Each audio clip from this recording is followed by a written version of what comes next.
All You Need Is Love is the quintessential Beatles song and an anthem of the 1960s.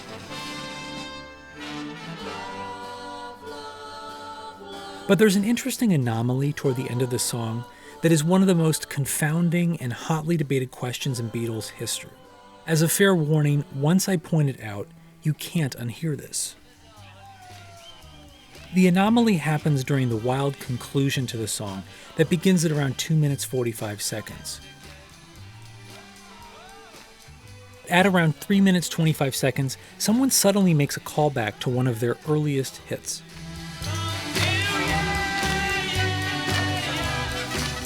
It's one of my favorite Beatles moments. But here's the mystery. Who is singing that part?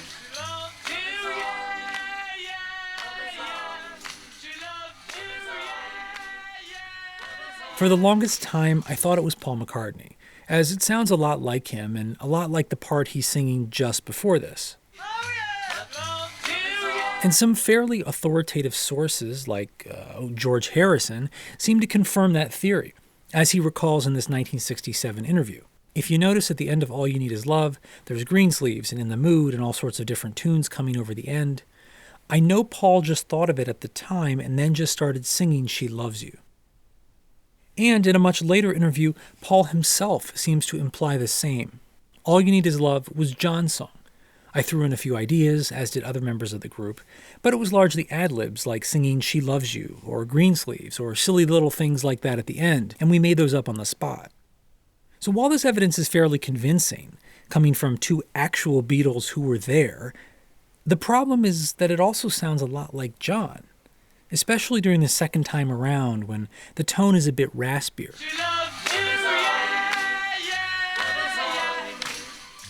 It turns out I'm not alone in this confusion. For many years, Beatles fans have argued back and forth about who is really singing. It's eerily similar to the fierce debate around the middle section of A Day in the Life, which I covered in another controversial video. One thing I haven't mentioned yet is that we also have a unique piece of supporting evidence that is extremely rare for these anomalies: video. It may give us the definitive answer once and for all. Or will it? More on that in a moment, but before we get to that, I should set some context for what we're about to watch. Let's go back to the early summer of 1967. On June 1st, the Beatles released Sgt. Pepper's Lonely Hearts Club Band, a monumental creative achievement that the band spent months perfecting in EMI Studios, under the noble, skilled guidance of their beloved producer George Martin. The enormously successful album inaugurated the Summer of Love, a brief technicolored explosion of good feelings, strong drugs, and fantastic music, before the global political upheaval of 1968 would shatter most of that superficial idealism and send the Beatles, along with pop music more broadly, in a darker and arguably more mature direction. But in 1967, as the Beatles were riding high, pardon the pun, they were at the peak of their career. And so they were invited to participate in another monumental achievement, one of the first global satellite television broadcasts, a 2-hour BBC program called Our World, which would feature a lineup of live segments, everything from remote interviews to an opera performance to an equestrian demonstration, all shot live around the globe and beamed to hundreds of millions of viewers worldwide. This should be a moment in television history. Today, we take for granted the ability to have instant global communication on platforms like the one you're using right now. But 50 years ago, a program like Our World was cutting-edge technology. And so for the grand finale, the organizers wanted something fittingly spectacular. And so they invited the most popular band in the world to perform a new song live. With only a couple weeks to spare, John quickly penned a new composition that, per the request of the organizers, had a clear message for a global audience. All You Need Is Love.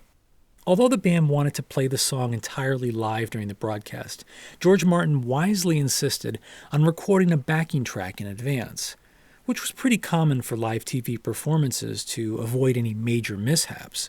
Despite the tight timeline, the band poured a serious effort into this backing track. With the elaborate studio arrangements from Sgt. Pepper's still fresh in their minds, they incorporated a bunch of unusual instruments like John on a harpsichord and a banjo. George Harrison added a violin part, admittedly with mixed results.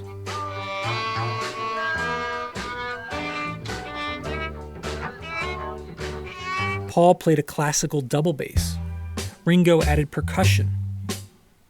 And of course there was the de rigueur George Martin orchestral arrangement.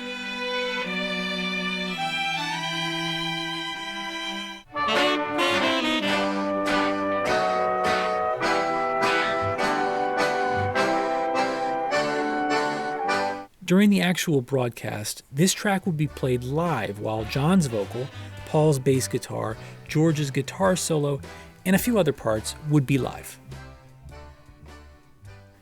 And so that brings us to the actual live performance, which for the most part made it onto the released version of the song, albeit with a few post-production overdubs and effects. The studio at Abbey Road was decorated for the occasion in full flower power regalia, along with some balloons and this creepy doll. The room was also packed with fellow luminaries such as Mick Jagger, Keith Moon, and Eric Clapton. And then there's some guy who looks like Keith Richards but isn't, and then this totally out-of-place guy who looks like he was in the building for a job interview.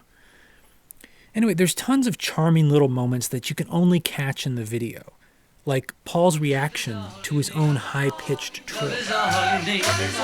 But let's focus on the moment in question.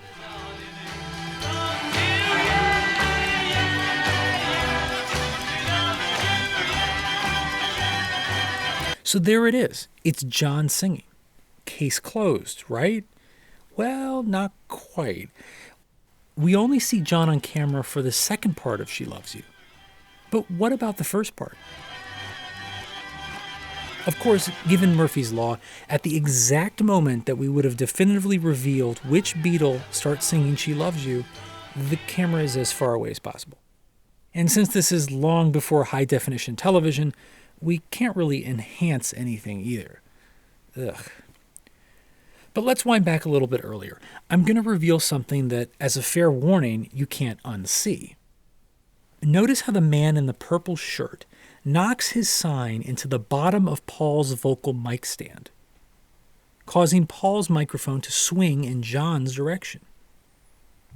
In response, Paul gets flustered. He flubs a few bass notes, swings his bass up, and tries to kick the mic stand back into position. It doesn't quite work, so instead he grabs it with his hand a second later and pulls it back towards him. That probably explains the "we hear a second later."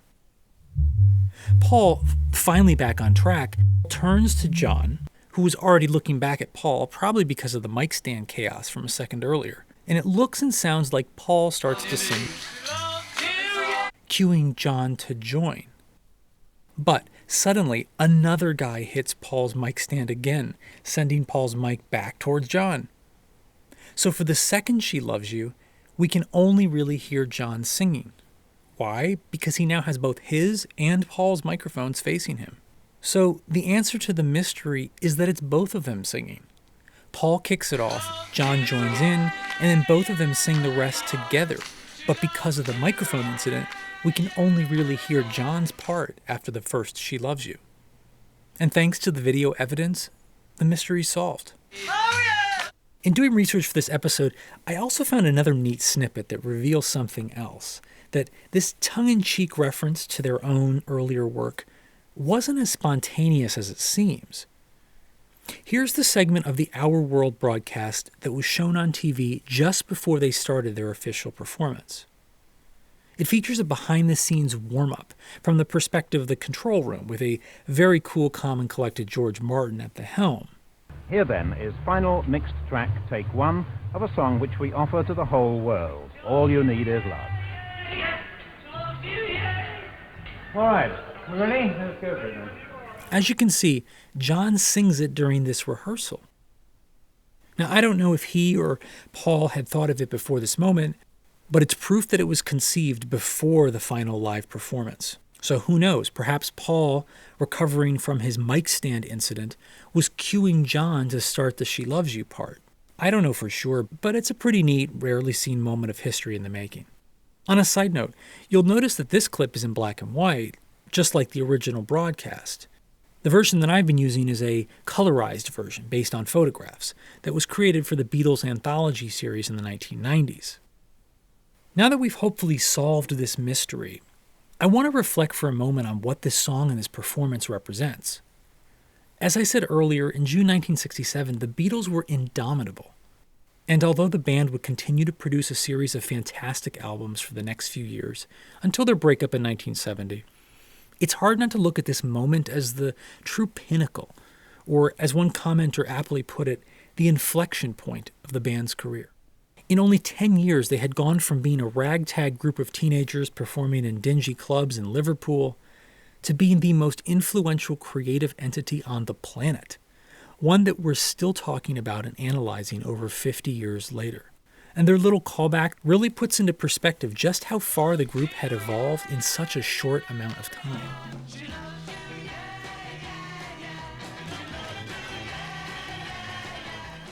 Tragically, as peaks tend to be, this was also the beginning of the decline, the last moment of true unity as a band. Just a few months after the Our World broadcast, they lost their longtime manager, confidant, and friend, Brian Epstein, to suicide. That devastating loss, plus the inevitable creative burden of following up to the smash hit of Sgt. Pepper's, weighed heavily on John, Paul, George, and Ringo. In early 1968, they fled to India and took a hiatus from recording, eventually merging with material that would become the excellent but disjointed White Album. Meanwhile, resentment over creative differences began to sprout. John met Yoko, Paul met Linda, and suddenly romantic relationships, side projects, and money concerns started to chip away at the foundation that had made the group so cohesive up to that point. They would try to recapture the Sgt. Pepper magic with Magical Mystery Tour and try to even return to their roots with the Get Back project in 1969, but both ended up being rather troubled experiments. But in the summer of 1967, none of that mattered yet. It was, for the Beatles and for the world, a triumphant moment when peace didn't seem all that impossible and the only thing you really needed was love, love, love. As always, thanks for watching. And if you enjoyed this episode, please check out my Patreon page and subscribe to my channel for more episodes.